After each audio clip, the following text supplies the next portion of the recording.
झूठ बोलने का अगर मेडल मिलता होता ना तो हिंदुस्तान की मीडिया को सबसे बड़े ऊंचे लेवल का मेडल मिलता। मैं ऐसा इसलिए बोल रहा हूँ क्योंकि जयपुर में जो अजमेर हाईवे पर हादसा हुआ है ना, उसमें बताया जा रहा है कि 4-5 लोगों की मौत हुई है और 30-40 लोग जो है उसमें घायल हुए हैं। लेकिन सच्ची बात क्या है, आप अपनी आंखों से देखिए।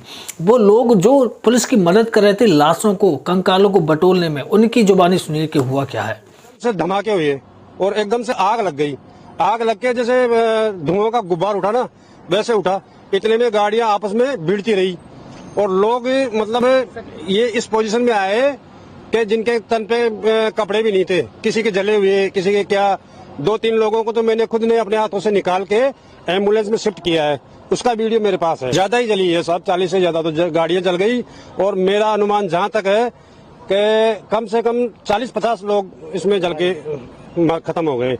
आप लोग तो 4-5 लोग बताकर अपना पन्ना झड़ा लेते हैं, लेकिन उनसे पूछिए जिनके बच्चे, जिनके पिता, माँ बाप जो भी सफर में थे, उस हादसे का शिकार हुए, उनके घर पर जाकर पूछिए उन पर क्या बीत रही होगी। अभी हादसा हुआ कैसे, 3D एनिमेशन की मदद से वो भी समझ लेते हैं।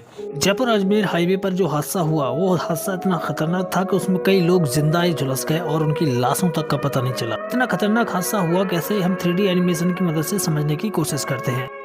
अब देखिए यहाँ पर जयपुर अजमेर हाईवे पर एक ट्रक, एलपीजी से भरा हुआ ट्रक यू टर्न ले रहा था। करीब सुबह के 5-5:30 का टाइम था और उसी टाइम पे यू टर्न लेते टाइम पे एक तेज रफ्तार ट्रक ने सीधा आकर उस ट्रक में टक्कर मार दी और उसका नोजल यहाँ पर लीक हो जाता है। और कुछ टाइम के सन्नाटे के बाद इतना जोरदार धमाका होता है, कुछ धमाके की गूंज आसपास के इलाकों भी दहला कर रख देती है।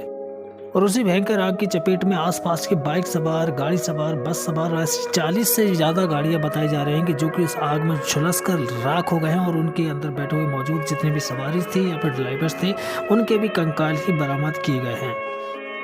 इस वीडियो के माध्यम से मैं जो उस हादसे में शिकार हुए उन सबको श्रद्धांजलि देना चाहूँगा और एक विनती करना चाहूँगा मीडिया वालों से, कम सच तो दिखाइए। जो लोगों पे बीत चुकी है, जो उस हादसे का शिकार हुए हैं, कम से कम उनके बारे में तो बताइए।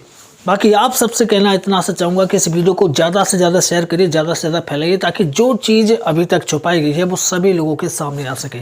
मैं सिर्फ एक छोटा सा प्रयास कर रहा हूँ सच को सामने लाने का। बाकी आप लोग अगर मदद करेंगे तो ज़रूर ये बात उन सभी लोगों के कानों तक पहुँचेगी जिनके कानों तक अभी तक जूं तक नहीं रहेंगे।